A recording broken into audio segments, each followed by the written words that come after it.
Happy Saturday, everyone, and welcome back to your daily crypto and finance roundup. Let's jump right into what happened over the past 24 hours because there's a lot to unpack. Starting with the big macro picture, US inflation ticked up to 3%, which actually came in lower than what economists were expecting, and that's helping fuel some optimism in the markets. Speaking of optimism, the odds of 3 rate cuts happening in 2025 just surged to 84%, and the chances of the Fed cutting rates by 25 basis points in October jumped all the way to 96.8%, so clearly traders are betting on some easing ahead.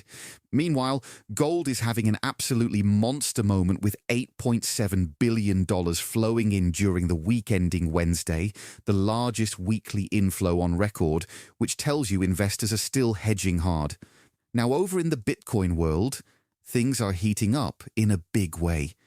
Elon Musk's SpaceX just moved $133.7 million worth of Bitcoin, splitting it between 2 new wallets, 300 Bitcoin in one and 915 in another. And while we don't know exactly what they're planning, it's definitely raising eyebrows.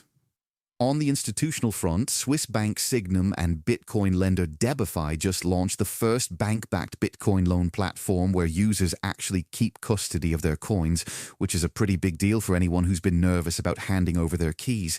And if that wasn't enough, JP Morgan is now letting institutional clients use both Bitcoin and Ethereum as collateral, which is a massive validation moment for crypto in traditional finance.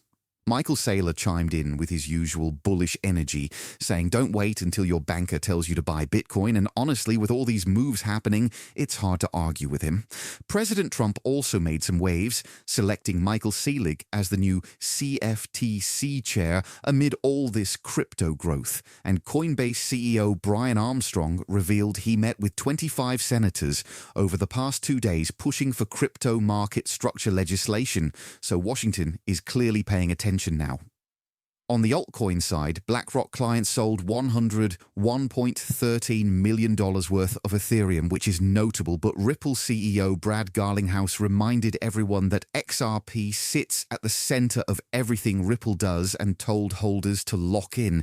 LinkedIn co-founder Reid Hoffman is apparently repping a CryptoPunk profile picture now, which is kind of fun, and Rumble announced they're launching a Bitcoin tipping feature for their 51 million users, which could be a nice on-ramp for adoption. In some lighter news, the city of Lugano just unveiled a new statue of Satoshi Nakamoto because why not honor the legend, right? And in a bizarre twist, SBF reposted a Polymarket reply asking if he's Sam Bankman-Fried, which is just strange given everything going on with him. Rounding out the day, President Trump said the stock market is stronger than ever because of tariffs and also terminated all trade negotiations with Canada. So there's definitely some geopolitical tension brewing. The White House also mentioned there likely won't be an inflation report released next month, and the Bank of England is investigating data center lending amid fears of an AI bubble, so keep an eye on that space. All in all, it's been a packed 24 hours with a lot of bullish signals for crypto and some big institutional moves that suggest we're entering a new phase of adoption. That's it for today's roundup. Thanks so much for tuning in, and I'll catch you tomorrow with another update, so make sure to follow along and stay informed.